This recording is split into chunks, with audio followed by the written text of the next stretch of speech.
My name is Allison Matthews, and at 29 years old, I never imagined I'd be sitting alone in my wedding dress the day before my ceremony, mascara streaking down my face. The absence of my father Thomas was a physical ache in my chest, a betrayal I never saw coming despite years of walking on eggshells around my sister Jessica. Her hatred for me finally accomplished what years of passive-aggressive sabotage couldn't. My phone buzzed with a text. "Dad, I'm sorry, sweetheart. I can't walk you down the aisle tomorrow." Before I continue this story, drop a comment letting me know where you're watching from, and don't forget to hit that like and subscribe button if you've ever had to choose your own happiness over toxic family dynamics. Growing up in our suburban Chicago home, our family of four once felt complete. My father Thomas Matthews was a kind-hearted architect who worked long hours but always made time for bedtime stories. My mother Catherine was the emotional center of our home, a kindergarten teacher whose patience seemed limitless. Then there was my sister Jessica, 3 years older than me, and as far back as I can remember, constantly competing for attention. The earliest memory I have of Jessica's jealousy was my 6th birthday party. Mom had made my favorite strawberry cake with buttercream frosting, decorated with little purple flowers. As I leaned in to blow out the candles, Jessica accidentally pushed my face into the cake. While everyone laughed it off as typical sibling mischief, I still remember the look in her eyes, satisfaction, not playfulness. "Your sister just wants some attention too," Mom would say, always the peacemaker. "Try to include her more, Allie." But no matter how much I tried, Jessica seemed determined to see me as competition rather than family. When I made the middle school honor roll, she tore up the certificate before Dad got home to see it. When I got the lead in the 8th grade play, she told everyone at school I only got the part because I'd cried to the drama teacher. Our fragile family balance completely shattered when Mom was diagnosed with aggressive breast cancer when I was 14. The 8 months that followed were a blur of hospital visits, whispered conversations, and the steady decline of the person who had always kept our family functioning. Mom passed away just 2 weeks after my 15th birthday, and everything changed. Dad was devastated. He would sit in their bedroom for hours, holding Mom's sweaters and staring at old photographs. Jessica, 17 at the time, retreated into herself, spending most days out with friends and coming home late. The responsibility of keeping our household running gradually fell to me. I learned to cook basic meals, made sure the laundry was done, and even started handling the grocery shopping with Dad's credit card. Not because anyone asked me to, but because someone had to do it. Dad noticed my efforts, and in his grief, he began to lean on me emotionally. "You're so much like your mother," he would say, his eyes simultaneously sad and proud. "I don't know what I'd do without you, Allie." Those words meant everything to me, a lifeline of connection during the darkest time of our lives. But for Jessica, they were like salt in an already festering wound. "Of course precious little Allison steps in to save the day," she sneered one night after Dad had thanked me for making dinner. "Playing house sure is convenient for becoming the favorite, isn't it?" "That's not fair, Jess. I'm just trying to help." "Well, you're trying too hard. It's pathetic how you cling to Dad now that Mom's gone." Dad overheard this exchange from the hallway but said nothing, establishing a pattern that would continue for years. Thomas Matthews was a loving father, but conflict avoidance was his default setting. He never confronted Jessica about her cruelty, never set boundaries around her behavior. It was always easier to pretend the tension wasn't there. Throughout high school, I tried repeatedly to repair my relationship with Jessica. I invited her to coffee, asked for her advice on classes and clothes, even defended her when she got in trouble for skipping school. Nothing worked. Each attempt was met with suspicion or outright rejection. "Stop acting like we're friends," she said during my junior year. "We're not. We're just stuck in the same house until I can leave for college." The day Jessica left for the University of Illinois was both sad and relieving. I hoped the distance might heal whatever was broken between us. Instead, it just gave her new ammunition. She thrived in college, joining sororities and making the dean's list. During her infrequent visits home, she would regale Dad with stories of her success while pointedly asking me about my little high school achievements with barely concealed disdain. The tension reached a breaking point when I was accepted to Northwestern University on a partial scholarship, a school Jessica had applied to and been rejected from. What should have been one of the happiest moments of my life turned ugly fast. "Of course you got in," Jessica spat during dinner when Dad proudly announced my acceptance. "They probably have a quota for charity cases." "Jessica." Dad finally intervened, but too late. "What?" "It's obvious she only got in because Mom taught there for a year before she died. They probably felt sorry for her." I pushed back my chair and left the table, refusing to let her see me cry. Later that night, Dad came to my room with ice cream and apologies. "Your sister is just going through some things," he said, the same excuse he'd been using for years. "She'll come around eventually." But she never did. Throughout my college years, Jessica's pattern of sabotage continued. She forgot to give me phone messages from friends. She spread rumors within our extended family that I was partying too much at school. When I brought my first serious boyfriend home to meet the family, she flirted with him relentlessly until he became uncomfortable and left early. Dad witnessed all of this but maintained his policy of neutrality. "You girls need to work this out between yourselves," he would say, as if we were still squabbling over toys instead of dealing with years of targeted emotional warfare. By the time I graduated from Northwestern with a degree in marketing, I had accepted that Jessica and I would never have a normal sister relationship. I limited my visits home to holidays and kept conversations surface level. It wasn't ideal, but it seemed like the only way to protect myself while maintaining a relationship with my father. What I didn't realize then was that Jessica's hatred wasn't satisfied with creating distance, she wanted total victory. And eventually, she would force our father to choose sides in a battle I didn't even know we were fighting. I met Michael Lawson on a rainy Tuesday evening at my friend Samantha's art gallery opening. I was examining a particularly striking abstract piece when a tall man with kind eyes and an infectious laugh approached. "I've been staring at this one for 10 minutes, and I still can't decide if it's supposed to be a storm at sea or a very angry cat," he said, tilting his head at the canvas. I laughed, surprising myself. I was thinking more along the lines of a cosmic explosion, but angry cat works too. His name was Michael, a structural engineer who designed the renovation for Samantha's gallery. We spent the entire evening talking in the corner, barely noticing when the crowds thinned and Samantha started dropping hints about closing up. "Would it be too forward to ask for your number?" he asked as we stood under the gallery's awning, watching the rain. "I'd love to continue this conversation somewhere we're not being passive-aggressively swept out." Our first date was coffee that turned into lunch that turned into an afternoon walk through the botanical gardens. By the end of the week, we'd seen each other 3 times. There was an ease to being with Michael that I'd never experienced before, no walking on eggshells, no hidden agendas, just genuine connection. Michael's family welcomed me immediately. His mother Diana, a retired literature professor, lent me books and invited me for Sunday dinners. His father James taught me to play chess during holiday gatherings. Even his younger sister Lily became a fast friend, texting me memes and meeting for occasional shopping trips. "Your family is amazing," I told Michael after spending Thanksgiving with them 6 months into our relationship. "They're so normal?" he suggested with a laugh. I was going to say welcoming, but normal works too. After dating for 2 years, our relationship had grown into something solid and nurturing. Michael supported my career ambitions when I landed a job at a major marketing firm. I cheered him on when he was promoted to lead engineer at his company. We moved in together, adopted a golden retriever named Cooper, and built a life that felt like home. The inevitable meeting with Jessica occurred at Dad's 65th birthday dinner. I had warned Michael about my sister's personality, but he remained optimistic. "She can't be that bad," he said as we drove to my father's house. "Everyone has family drama."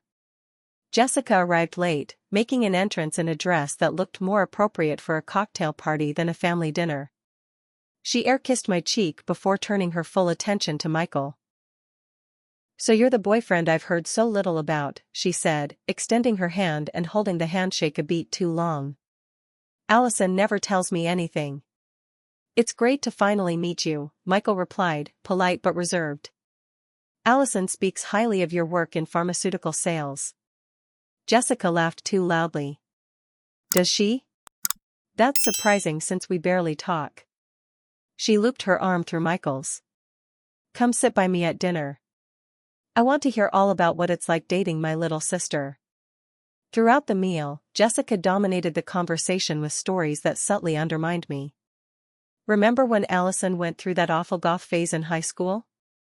Dad, do you still have those photos? Or Michael, has Allie told you about the time she got so drunk at her college graduation party that she fell into the neighbor's pool? Michael handled it gracefully, redirecting conversations and frequently reaching for my hand under the table. Dad, as usual, seemed oblivious to the tension, happily accepting Jessica's performance as sisterly teasing. Later that night, as we drove home, Michael was uncharacteristically quiet. I'm sorry about Jessica, I said finally. She's always like that. He reached for my hand. You don't ever have to apologize for her behavior. But I understand now what you've been dealing with. He paused. Your dad doesn't see it, does he? I sighed. He never has. Despite that uncomfortable introduction, our relationship continued to flourish. On our second anniversary, Michael proposed during a weekend trip to Michigan's Upper Peninsula. We were watching the sunset over Lake Superior when he dropped to one knee, presenting a vintage emerald ring that had belonged to his grandmother. Allison Matthews, you've made these past 2 years the best of my life. I want to build a future with you, one filled with laughter, adventure, and that incredible peace I feel whenever I'm with you. Will you marry me? Through happy tears, I said yes. That night, wrapped in blankets on the porch of our rented cabin, we talked about our future, the intimate wedding we both wanted, our hopes for a family someday, the travels we'd take. Everything felt possible. When we returned from our trip, I called Dad immediately to share the news. His genuine joy was everything I'd hoped for. My little girl, engaged, he exclaimed. Your mother would be so happy, Allie. Michael is a wonderful man. Would you like to have dinner this week to celebrate? I asked. Maybe Wednesday? Perfect. Should I invite your sister too? I hesitated but agreed. Despite everything, Jessica was family, and some naive part of me still hoped that a milestone like my engagement might finally bridge the gap between us. Wednesday arrived, and so did Jessica, an hour late and clearly unhappy. She barely looked at my ring, offered a perfunctory congratulations, and spent most of dinner texting on her phone. Dad, eager to keep the peace as always, filled the awkward silences with questions about wedding plans. Have you thought about a date yet? He asked. Michael and I exchanged glances. We're thinking next June, I said. Something small, probably just 70 or 80 people at that historic boathouse on the river. Jessica looked up from her phone. June? Isn't that rushing things? It's 8 months away, I replied. Still seems impulsive. But then again, you've always made decisions without thinking them through. Dad laughed nervously. Your sister just wants to make sure you have time to plan everything perfectly, right, Jess? Jessica shrugged. Whatever. Not my wedding, not my problem. As we were leaving, Dad pulled me into a tight hug. I can't wait to walk you down the aisle, sweetheart, he whispered. It'll be the proudest day of my life. Those words meant everything to me. Despite Jessica's coldness, having Dad's support made me feel like our wedding day would be perfect. Little did I know that Jessica was already planning to make sure that never happened. The first few weeks after our engagement passed in a blur of happiness. We secured our venue, the historic Riverside Boathouse with its gorgeous views of the Chicago skyline. My best friend Samantha agreed to be my maid of honor, and Michael's childhood friend Brandon would be his best man. Then came the question I'd been dreading, what role would Jessica play? You should ask her to be a bridesmaid, Michael suggested one evening as we worked on our wedding spreadsheet. Not because she deserves it, but because it might make things easier with your dad. Do you really think that's necessary? I asked, already knowing the answer. I think not asking her would create more drama than either of us wants to deal with. He was right, of course. So I called Jessica and extended the invitation, keeping my expectations low. A bridesmaid, she repeated, sounding genuinely surprised. Why would you want me to be a bridesmaid? Because you're my sister, I said simply. A long pause followed. Fine, she said finally. But I'm not planning any bridal showers or bachelorette parties. And I get to choose my own dress. Actually, I've already selected the bridesmaid dresses, I explained. They're emerald green to match my engagement ring. I'll send you the link. Emerald green makes me look sallow, she interrupted. But whatever. It's your wedding. I ended the call feeling not relieved but apprehensive. Jessica had agreed too easily, and experience had taught me that her compliance usually masked deeper schemes. My suspicions were confirmed during our first dress shopping appointment. I'd booked a private session at an upscale bridal boutique and invited my bridesmaids, Diana, Michael's mother, and Jessica. Everyone arrived on time except for Jessica, who showed up 45 minutes late with a large iced coffee in hand. Sorry, she said insincerely. Traffic. The appointment had already begun, and I was trying on the third dress. An elegant A-line with delicate lace sleeves that everyone agreed was stunning. Jessica circled me critically. It's a bit basic, isn't it? She commented. And aren't those sleeves kind of matronly? I think they're elegant, Diana countered. Allison, you look beautiful. I smiled gratefully at my future mother-in-law, turning back to the mirror. This dress felt right, like it had been designed with me in mind. I'm thinking this might be the one, I said. Jessica sipped her coffee. Well, if you're sure. I just thought you'd want something more special for your big day. She stepped closer, gesturing with her coffee cup. Maybe something with more detail around the... Her hand slipped, sending brown liquid cascading down the front of the white dress. The room fell silent as the stain spread across the delicate fabric. Oh my God! Jessica exclaimed, too dramatically to be genuine. I'm so clumsy. I'm so sorry. The boutique staff rushed over with towels, assuring me the sample could be cleaned and a fresh dress ordered. But the moment was ruined. Jessica spent the rest of the appointment loudly apologizing while simultaneously suggesting that maybe it was a sign that dress wasn't the right one. I ended up choosing that dress anyway, ordering it online the next day to avoid another boutique disaster. When Diana called to check on me afterward, I downplayed the incident. Do you think Jessica did that intentionally? She asked carefully. Probably, I admitted. But proving it won't change anything. As wedding planning continued, so did Jessica's campaign of subtle sabotage. She criticized our venue choice to Dad, suggesting it was unnecessarily expensive and probably a fire hazard with that old wiring.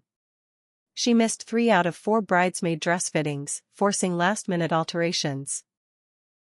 She started dropping comments to extended family members about Michael's controlling tendencies because he had strong opinions about the wedding photography. Dad remained willfully blind to all of this. Whenever I expressed frustration about Jessica's behavior, he would say, "She's just feeling left out or wedding planning is stressful for everyone."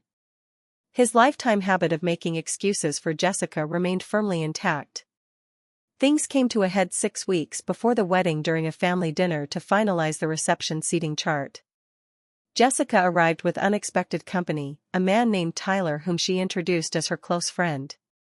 I hope it's okay that I brought Tyler, she said, not sounding concerned whether it was okay or not. He's great with organizational stuff. Tyler, a slick-looking man with a perpetual smirk, proceeded to question every decision we'd made about the reception. Round tables are so outdated, he commented. Everyone does long farm tables now. We've already confirmed round tables with the venue, I explained, trying to remain patient. You could probably change it if you called them tomorrow, Jessica suggested. Tyler planned his sister's wedding last year, and it was an architectural digest. The conversation deteriorated from there. When Michael gently suggested that we stick with our original plans since we'd already paid deposits, Jessica rolled her eyes dramatically. God forbid anyone question the great Michael Lawson's decisions, she muttered. That's enough, Jessica, I said firmly. If you can't be supportive, maybe you shouldn't be part of the planning process.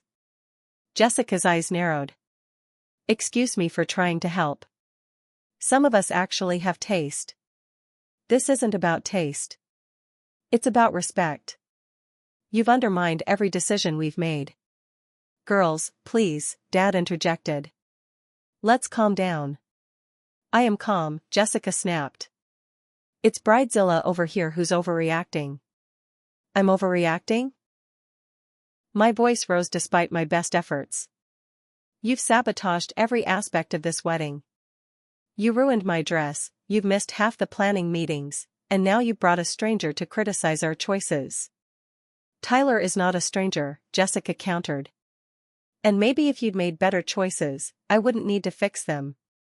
The argument escalated until Jessica stormed out, Tyler trailing behind her. I was shaking with anger and hurt. Allie, Dad said, his voice tired. Did you have to antagonize her like that? I stared at him in disbelief.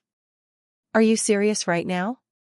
After everything she's done, you're taking her side? I'm not taking sides, he insisted. I just think you could both try harder to get along. Especially for the wedding. Michael, who had remained remarkably composed throughout, finally spoke up. With all due respect, Mr. Matthews, Jessica has been deliberately sabotaging our wedding plans for months. Allison has shown incredible patience. Dad looked uncomfortable.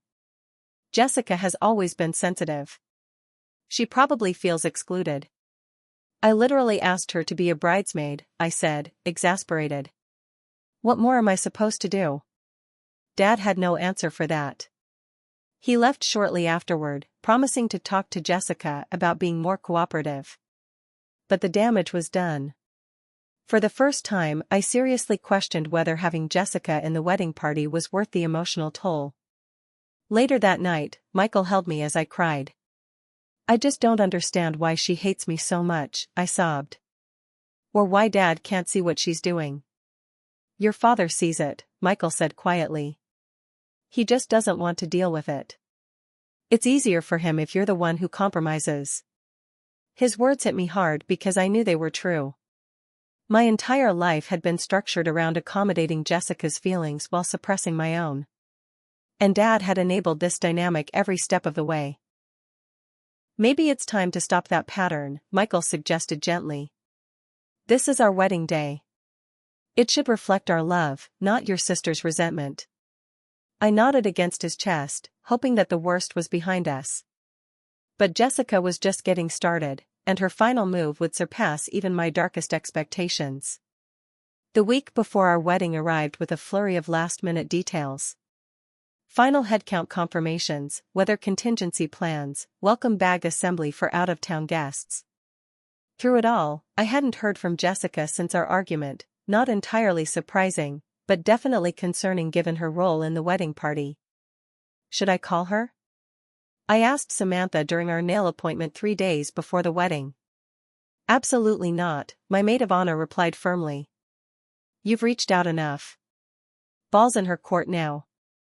I tried to focus on the joy of the upcoming celebration rather than the Jessica-shaped cloud hanging over everything. Michael and I had our final venue walkthrough, confirming every detail from ceremony timing to cocktail hour music. Dad had texted that morning saying he was looking forward to our rehearsal dinner on Friday night. Everything seemed to be falling into place. Then Thursday morning arrived, and with it, the phone call that changed everything. I was reviewing my vows when Dad's name appeared on my phone screen. Assuming he wanted to confirm details for tomorrow's rehearsal, I answered cheerfully. Hey, Dad. Just the person I wanted to talk to. I was thinking about Mom's pearl earrings for tomorrow. Allie, he interrupted, his voice strained in a way that immediately sent alarm bells ringing through my mind. We need to talk. I sat down slowly. What's wrong? Are you okay? I'm fine, it's just. He paused, clearing his throat. Jessica came by yesterday. Of course she did. Okay. And? She was very upset, sweetheart. She feels like this wedding has driven a wedge between the family. I closed my eyes, counting to 5 before responding. Dad, Jessica has been driving that wedge herself. She's been undermining this wedding from day one. That's not how she sees it, he said defensively. She feels excluded and replaced by Michael's family. She says you've made it clear you prefer them to your own blood. That's ridiculous. I invited her to be a bridesmaid despite everything. She says you did that for appearances, not because you wanted her there. I stood up, pacing across my living room. Even if that were true, which it isn't, what does it matter now? The wedding is in 3 days. Another long pause followed, filled only by Dad's heavy breathing. When he finally spoke, his voice was barely above a whisper. Allie, I can't walk you down the aisle on Saturday. The words hit me like a physical blow. What? Jessica gave me an ultimatum, he continued, voice breaking. She said if I participate in the wedding, she'll cut me out of her life completely. No contact, no holidays, nothing. My legs gave out, and I sank onto the couch. And you're choosing her. It's not about choosing, he protested weakly. Jessica needs me more right now. She's going through a rough time and she doesn't have anyone else. And I don't need my father at my wedding? My voice rose with disbelief. Do you hear yourself? You have Michael, he said, as if that explained everything. You have his family. Jessica feels like she has no one. Because she pushes everyone away. I was shouting now, tears streaming down my face. She manipulates and hurts people, and you enable her. You've always enabled her. That's not fair, Allie. Not fair? I laughed bitterly. You promised to walk me down the aisle. You told me it would be the proudest day of your life. Was that a lie? Of course not. He sighed heavily. I can't lose Jessica. But you can lose me? Is that it? You won't understand until you have children of your own, he said, retreating to patronizing platitudes. Sometimes you have to make impossible choices. This isn't an impossible choice, Dad. This is Jessica manipulating you like she always does. And you're letting her win. I'm sorry, sweetheart. I truly am. The conversation ended shortly after, with Dad making vague promises about making it up to me and finding another solution. I sat in stunned silence for several minutes after hanging up, my mind replaying every moment when Dad had chosen Jessica's feelings over mine. After Mom died, when Jessica deliberately broke the crystal vase Mom had inherited from her grandmother. It was an accident, Allie. Don't make her feel worse.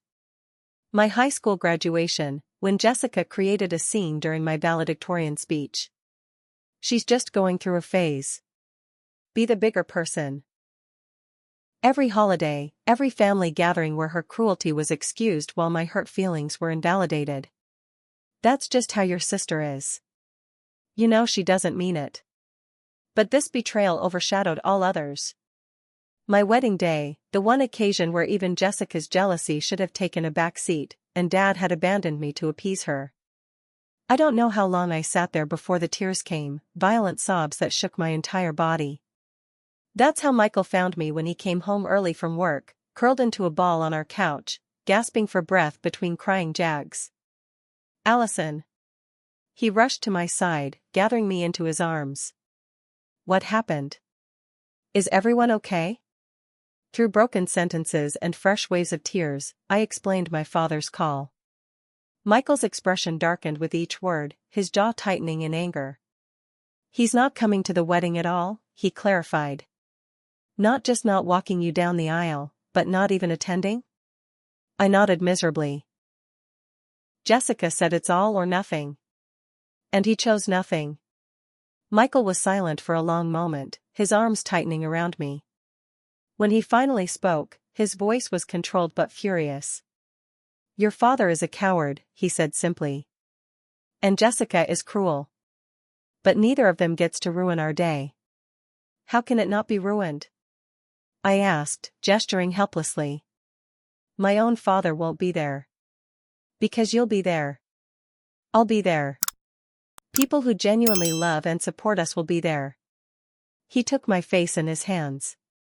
What Jessica and your father do reflects on them, not on you. Not on us. His words made sense logically, but emotionally, I was devastated. I kept remembering Dad's promise after Mom died, that he would always be there for me, that we would get through everything together. Just another broken promise in a lifetime of disappointments. That night, I barely slept. Memories of my childhood played on loop in my mind. Dad teaching me to ride a bike, Dad helping with science fair projects, Dad proudly displaying my artwork on his office wall. Had all of that meant nothing compared to Jessica's demands? By morning, devastation had hardened into resolve. I would not cancel or postpone this wedding. I would not give Jessica the satisfaction. But the question remained, who would walk me down the aisle? Or should I walk alone, a visible symbol of my father's betrayal? As I stared at the ceiling, watching dawn light slowly fill the room, I realized I was at a crossroads. I could continue the pattern of my life, accommodating, excusing, forgiving without accountability, or I could finally break free. This wedding would happen on my terms. Without Jessica. Without Dad. It wouldn't be the day I'd imagined, but perhaps it could be something better, the day I finally stopped expecting people to be who they weren't, and started building the family I deserved. The night before my wedding, I sat alone in my hotel suite, surrounded by wedding preparations that suddenly seemed hollow. My dress hung on the closet door, meticulously steamed. My veil lay carefully arranged on the bed. Welcome bags for guests were stacked in the corner. Everything was ready except me. I'd spent the day going through motions, final hair and makeup trials, confirming details with vendors, reassuring concerned friends that yes, the wedding was still happening, and no, my father would not be attending. I'd managed to maintain a facade of composure until now, when solitude finally allowed the weight of everything to crash over me. Jessica had won. The thought kept circling through my mind, relentless and poisonous. After years of trying to sabotage my happiness, she'd finally succeeded in the most complete way possible. Not only had she taken Dad away from my wedding, but she'd also managed to taint what should have been the happiest day of my life. My phone buzzed with a text from Michael, just checking in. Love you more than words. Try to get some sleep. Sweet, steady Michael. He deserved a bride who wasn't emotionally shattered, a wedding day unmarred by family drama. I texted back reassurances I didn't feel. As I contemplated whether to take a sleeping pill, my phone rang. The screen displayed Aunt Emma, my mother's older sister who was flying in from Seattle for the wedding. Hello? Allison? Emma's warm voice filled the line. I just got to the hotel and noticed you weren't at the rehearsal dinner. Is everything okay? The simple question broke something inside me. Before I could stop myself, I was sobbing into the phone, the whole ugly story pouring out, Jessica's ultimatum, Dad's capitulation, my shattered expectations.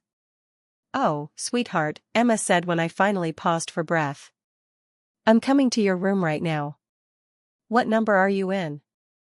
20 minutes later, we sat on the hotel bed, mugs of tea in hand. Emma, with her silver-streaked hair and my mother's kind eyes, listened as I filled in the details I'd skipped in my initial outburst. I just don't understand why Jessica hates me so much, I concluded. Or why Dad always chooses her. Emma was quiet for a moment, considering her words carefully. Did you know your mother and I had a sister between us? Audrey? I shook my head, surprised. Mom had never mentioned another sibling. She died when she was 4, meningitis. I was 6, Catherine was 2. Too young to really remember her, but old enough to be affected by what happened after. Emma sipped her tea. Our mother, your grandmother, fell apart after Audrey died. She focused all her attention and affection on Catherine, almost as if to protect her from whatever had taken Audrey. And you? I asked, seeing where this might be going. I became the difficult one. The one who acted out to get attention, who resented Catherine for being the special child. Emma smiled sadly. Your mother and I worked through all that as adults, but it took years and a lot of honest conversations. You think something similar happened with Jessica and me? After Mom died? Emma nodded. Your father transferred all his protective instincts to Jessica, the older daughter who reminded him more of Catherine. Not because he loved you less, but because he unconsciously felt you were stronger, more self-sufficient. Meanwhile, Jessica, who had already been struggling with jealousy issues, interpreted his concern as validation that she should be the priority. The theory made a painful kind of sense. But that doesn't excuse what they're doing now. No, it doesn't, Emma agreed firmly. Understanding the roots of behavior isn't the same as excusing it. Your father has failed you by never setting boundaries with Jessica. And Jessica has chosen to nurture her resentment rather than heal from it. Her blunt assessment was oddly comforting after years of Dad's equivocation. The question now, Emma continued, is what kind of relationship you want with them going forward. Because this pattern won't change unless you change your role in it. What do you mean? You've spent years accommodating Jessica's jealousy and your father's conflict avoidance. You've made yourself smaller to keep the peace. Is that the foundation you want for your marriage? Before I could answer, another knock came at the door. Michael stood there with his mother Diana, both looking concerned. I hope it's okay that we came, Diana said, stepping forward to hug me. Michael told me what happened, and I couldn't bear the thought of you alone tonight. For the next hour, the four of us talked in that hotel room. Diana, who had worked as a family therapist before becoming a literature professor, offered perspectives that echoed Emma's. Family patterns are powerful things, she explained. We repeat them until someone has the courage to break the cycle. But how do I break it? I asked. Dad's not coming tomorrow. That can't be undone. No, but you can choose how you respond, Diana said. You can let his absence define the day, or you can reclaim it. Michael, who had been quietly supportive throughout the conversation, finally spoke up. What if we change the ceremony slightly? Instead of the traditional father giving away the bride, what if we acknowledge that you're entering this marriage as your own person, making your own choice? I could walk you down the aisle, Emma offered. Or you could walk alone as a statement of independence. Or with both of us, she added, nodding to Diana, representing the maternal support you've had. The suggestion sparked something in me, a vision of a different kind of ceremony, one that honored the reality of my family's situation rather than perpetuating the fiction that we were a Norman Rockwell painting. I need to think about it, I said. But thank you all for being here. For seeing me. After they left, I called Samantha, filling her in on the evolving plans. Do you think I'm making a mistake? I asked her. Going ahead with the wedding without Dad? The mistake would be letting Jessica dictate your happiness for one more day, she replied without hesitation. It's time to break that pattern, Allie. As midnight approached, I made two decisions that felt like turning points. First, I deleted Jessica from the wedding program, replacing her with Lily, Michael's sister who had shown me more sisterly love in 3 years than Jessica had in a lifetime. Second, I wrote a new introduction to my vows, acknowledging the complex journey that had brought Michael and me to this moment. For the first time since Dad's phone call, I felt a sense of peace. Tomorrow wouldn't be the wedding I'd imagined as a little girl. It would be something harder, one and more honest. A ceremony that reflected not just Michael's and my love for each other, but also my decision to prioritize health over history, chosen family over toxic bonds. As I finally drifted toward sleep, I realized that Jessica's ultimatum had forced me to make a choice too, not between family members, but between continuing patterns that hurt me and creating new ones that could heal. In that sense, maybe her final act of sabotage would actually be my liberation. I woke to sunlight streaming through the hotel curtains and the gentle ping of text messages arriving. For a disorienting moment, everything felt normal, just another wedding day morning with last-minute well wishes flooding in. Then reality settled back. Dad wouldn't be there. Jessica had made sure of that. But something had shifted during the night. The crushing despair had given way to a steely determination. This was still my wedding day. Michael was still waiting to become my husband. And nothing, not Jessica's manipulation nor Dad's weakness, could take that away unless I allowed it. My phone buzzed with a call from Samantha. "The hair and makeup team is on their way up," she announced. "Are you ready for mimosas and matrimony?" Within minutes, my hotel suite transformed into a flurry of activity. Bridesmaids arrived in matching silk robes, Samantha's carefully prepared wedding day playlist filled the room with upbeat music, and champagne flowed freely. Aunt Emma arrived early, immediately taking charge of keeping everyone fed and making sure I actually ate something between hairstyling and makeup application. "Your mother would be so proud of you today," she whispered as she helped adjust my veil. "Not just for getting married, but for standing up for yourself." "I wish she was here," I admitted, tears threatening to ruin my freshly applied mascara. "She is, in all the ways that matter." Emma squeezed my hand. "And so am I." As the morning progressed, I found myself genuinely enjoying the preparations. My bridesmaids told ridiculous stories to keep me laughing, Samantha managed every detail with military precision, and the absence of Jessica's negativity felt like oxygen in a room that had previously been airless. The unexpected knock came as I was stepping into my dress. Samantha opened the door cautiously, then her eyes widened. "Allison," she called over her shoulder. "It's for you." Standing in the hallway was Robert Harrison, my father's best friend since college and my unofficial uncle throughout childhood. He was dressed in a formal gray suit with a pale blue tie that matched our wedding colors perfectly. "Uncle Robert? What are you doing here?" He smiled, a hint of nervousness in his expression. "May I come in for a moment?" Once inside, he took in the scene, me half-dressed in my wedding gown, bridesmaids frozen in various stages of preparation, everyone clearly wondering why he was there. "I spoke with your father yesterday," he began, his voice gentle but firm. "He told me about his decision." The careful way he said decision conveyed his opinion of Dad's choice without him having to state it outright. "I told him he was making the biggest mistake of his life," Robert continued. "But he's too afraid of Jessica to see reason right now." I swallowed hard. "Thank you for trying. I'm not just here to tell you that." Robert straightened his shoulders. "I'm here to ask if you would allow me the honor of walking you down the aisle today." The room went silent. I stared at him, processing his offer. "Thomas has been my brother in all but blood for 40 years, Robert said into the silence. "I was there the day you were born. I helped your parents assemble your first bicycle. I've loved you like a niece your entire life." His voice cracked slightly. "I can't fix what Thomas has done, but I can stand with you today, if you'll have me." Tears spilled down my cheeks as I nodded, unable to speak.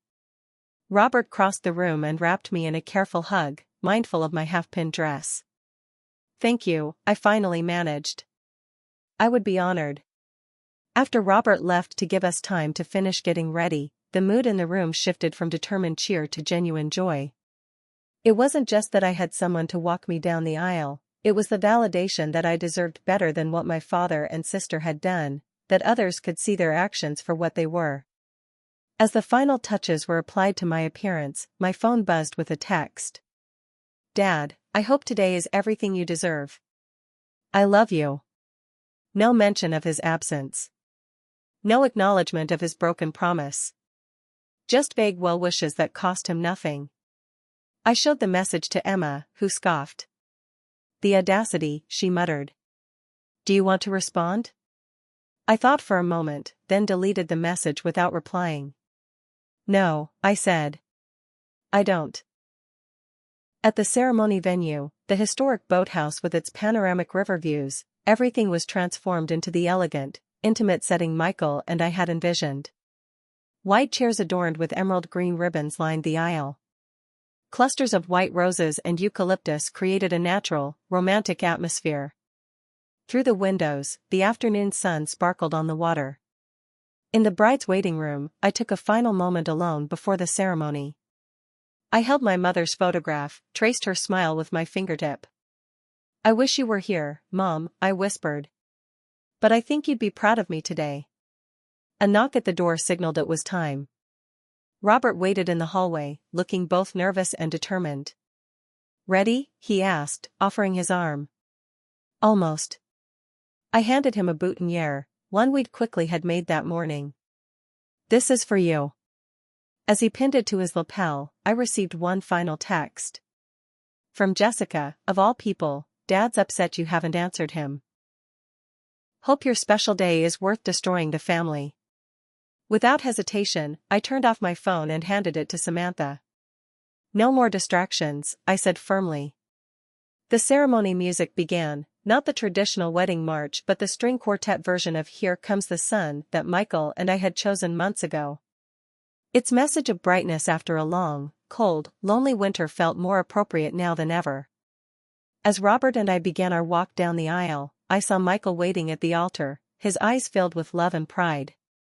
Beside him stood his groomsmen, solid and supportive. On the bride's side, my bridesmaids watched with encouraging smiles. The guests, true friends and family who had chosen to be present, rose to their feet. In that moment, I realized something profound: this room contained everyone who truly mattered in my life. The absences, my father's, Jessica's, were painful, but they were absences of people who had chosen not to support me. Everyone present had made the opposite choice. When we reached the altar, Robert placed my hand in Michael's with a formal solemnity that brought fresh tears to my eyes. "Who gives this woman to be married?" the officiant asked, following the script we hadn't had time to change. Robert's voice was clear and unwavering: "She gives herself, with the blessing of those who truly love her." The ceremony that followed was everything I had hoped for: meaningful, personal, emotional in all the right ways. Michael and I had written our own vows, promises that acknowledged both the joy and challenges of building a life together. "Allison," Michael said, his voice steady despite the tears in his eyes, "I promise to be your partner and equal in all things. To celebrate your victories as my own and to shoulder your burdens when they're too heavy to carry alone. I promise to create with you a family built on respect, honesty, and unconditional support, the kind of family we both deserve." My own vows, rewritten the night before, spoke to our journey and the lessons I'd learned. "Michael, I promise to bring my whole self to our marriage, not a diminished version designed to keep the peace or meet others' expectations. I promise to stand with you in truth, even when truth is difficult.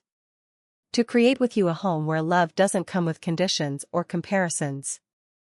And I promise to remember, every day, that family is defined by how we treat each other, not by blood alone."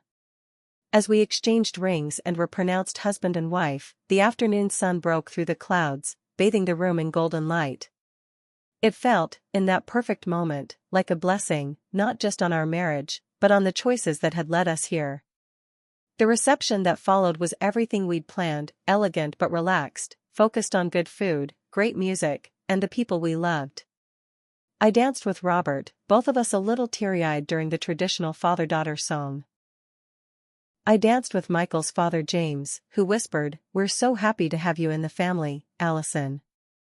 I danced with Michael, our first dance as husband and wife, feeling truly, completely happy despite everything. During dinner, Aunt Emma gave a toast that somehow acknowledged the elephant in the room without letting it dominate the celebration. "Catherine would be bursting with pride today," she said, raising her glass. "Not just because Allison has found a wonderful partner in Michael, but because she has shown remarkable grace and strength in creating a wedding day that truly reflects who she is and what she values. To Allison and Michael, may your marriage be built on the honesty, courage, and love that brought you to this day." As the night continued, I found myself genuinely enjoying every moment. There were no eggshells to walk on, no sister's jealousy to manage, no father's conflict avoidance to navigate.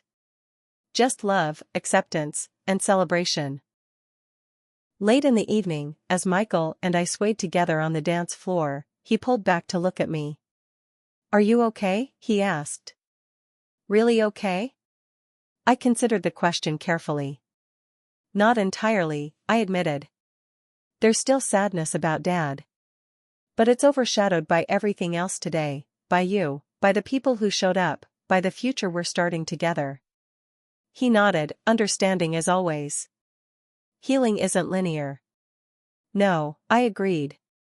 "But I think today was a pretty significant step in the right direction." And it was.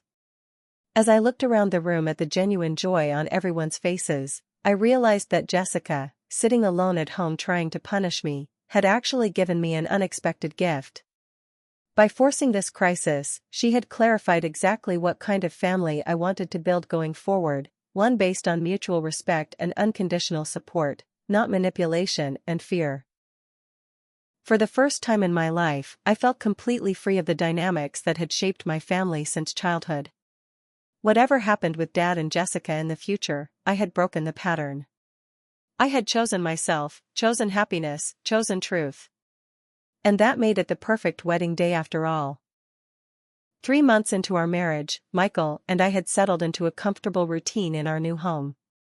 We'd painted the living room walls the perfect shade of sage green, adopted a second dog to keep Cooper company, and started hosting regular Sunday dinners for friends. The wedding photos had arrived, beautifully capturing a day that had turned out better than I could have imagined despite, or perhaps because of, the unexpected changes. I hadn't spoken to my father since the wedding. He'd sent a gift, a crystal vase with no card, and occasional text messages that I'd acknowledged but not engaged with. Jessica remained completely silent, which was actually a relief. The distance gave me space to process everything without fresh wounds being inflicted. Aunt Emma had become a more regular presence in my life, calling weekly and visiting when her work as a university professor brought her to Chicago. She provided the maternal guidance I'd been missing since Mom died, but with an honesty that Mom might have tempered. "Your mother always hoped you and Jessica would be close someday," she told me during one visit. But Catherine was an optimist to a fault. "Some relationships can't be forced, no matter how much we wish they could." It was a Tuesday afternoon in September when the doorbell rang unexpectedly. Michael was at work, and I was using a rare day off to catch up on laundry. Through the peephole, I saw my father standing on our porch, looking older and more fragile than I remembered. For a moment, I considered not answering. Then, taking a deep breath, I opened the door. "Dad." "Allie." His voice cracked on my name. "I was hoping we could talk." I led him to the living room, offering coffee that he declined. We sat across from each other, the silence heavy with everything unsaid. "You look well," he offered finally. "Marriage suits you." "I'm happy," I replied simply. "Michael is a wonderful husband." Dad nodded, his gaze dropping to his hands. I noticed they were trembling slightly. "I made a terrible mistake," he said, the words coming out in a rush. "Not coming to your wedding, it was unforgivable. I knew it then, and I've lived with that knowledge every day since." "Then why did you do it?" He sighed heavily. "Fear, mostly. Jessica's ultimatum wasn't just about your wedding. She threatened to cut me off completely if I didn't prove my loyalty to her." He looked up, his eyes red-rimmed. "After your mother died, I became so afraid of losing anyone else that I gave Jessica whatever she wanted to keep her close. Even when what she wanted was cruel and unreasonable." "That's not an excuse," I said, keeping my voice level. "That's an explanation." "You're right." He nodded. "There is no excuse. But I want you to know that I've been seeing a therapist since the wedding. Trying to understand how I failed you so completely." This surprised me. Dad had always scoffed at therapy, calling it paying strangers to listen to your problems. "What have you learned?" I asked, genuinely curious. "That I've enabled Jessica's worst behaviors for years. That I've asked you to shrink yourself to accommodate her jealousy. That I've been a coward in the name of keeping peace. His voice broke. And that I missed one of the most important days of my daughter's life because I was too weak to stand up for what was right. Tears filled my eyes despite my determination to remain composed. Do you know what hurt the most? Not that you weren't there, though that was painful, but that you chose her ultimatum over my happiness. That you've always chosen her demands over my needs. I know, he whispered. And I can never undo that. But I'm trying to change, Allie. I've told Jessica I won't tolerate her speaking negatively about you anymore. That her jealousy and resentment are her issues to work through, not excuses to hurt you. How did she take that? Dad gave a sad smile. Not well. She hasn't spoken to me in 3 weeks. I'm sorry, I said, surprised to find I meant it. I know how much she means to you. She's my daughter, and I love her, Dad acknowledged. But loving someone doesn't mean accepting their harmful behavior. I should have learned that lesson years ago. We talked for nearly 2 hours, covering ground that had been left untouched for too long. Dad shared insights from his therapy sessions, including the difficult recognition that his grief over Mom's death had led him to abdicate his parenting responsibilities. I told him about the wedding day, both the pain of his absence and the unexpected joy of the celebration that had unfolded anyway. Robert walked me down the aisle, I told him. He stepped up when you stepped back.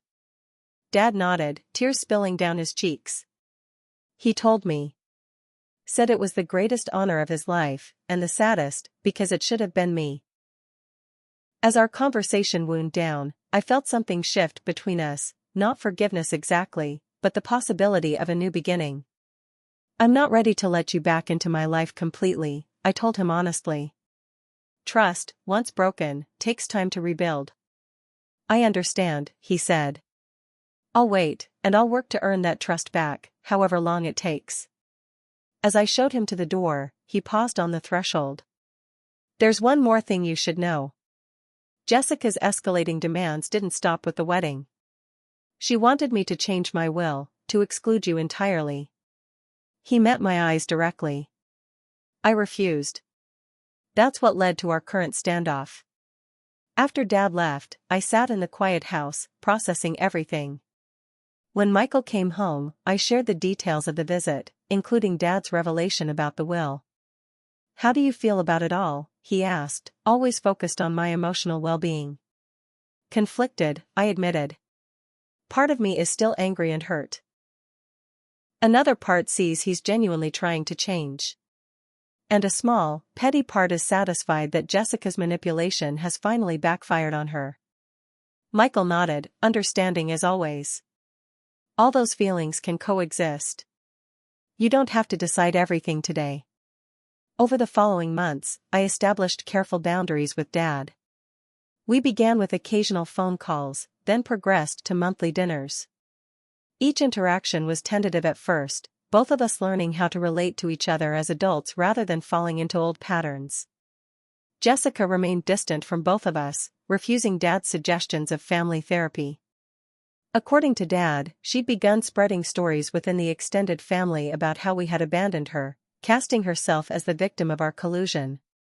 Some relatives believed her, others saw through the manipulation. Does it bother you?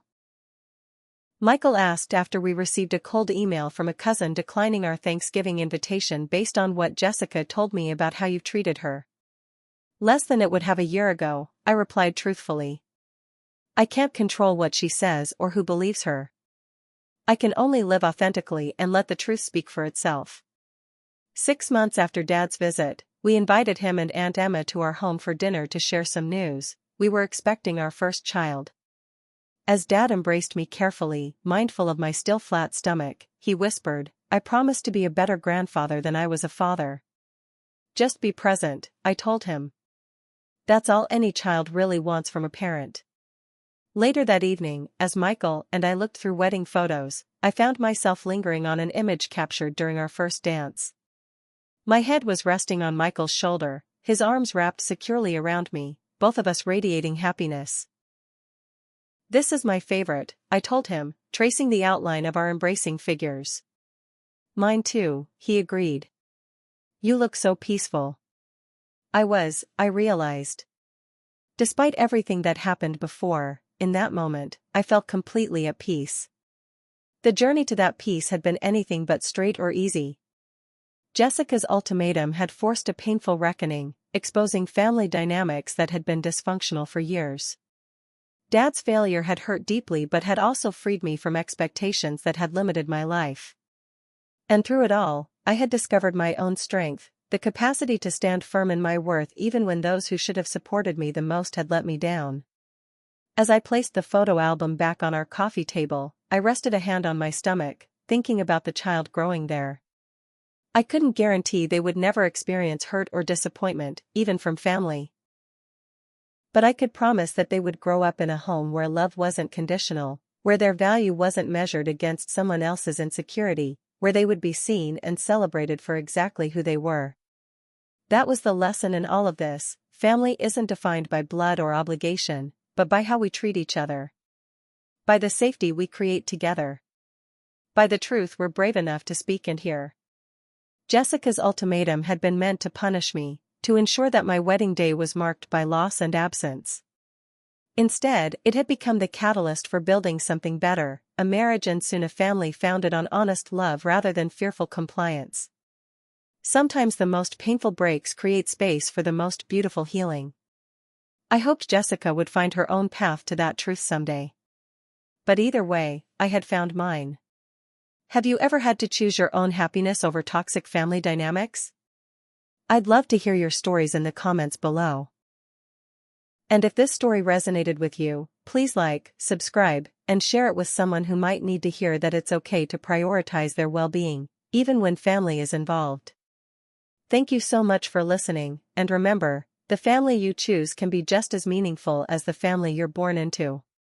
See you in the next video.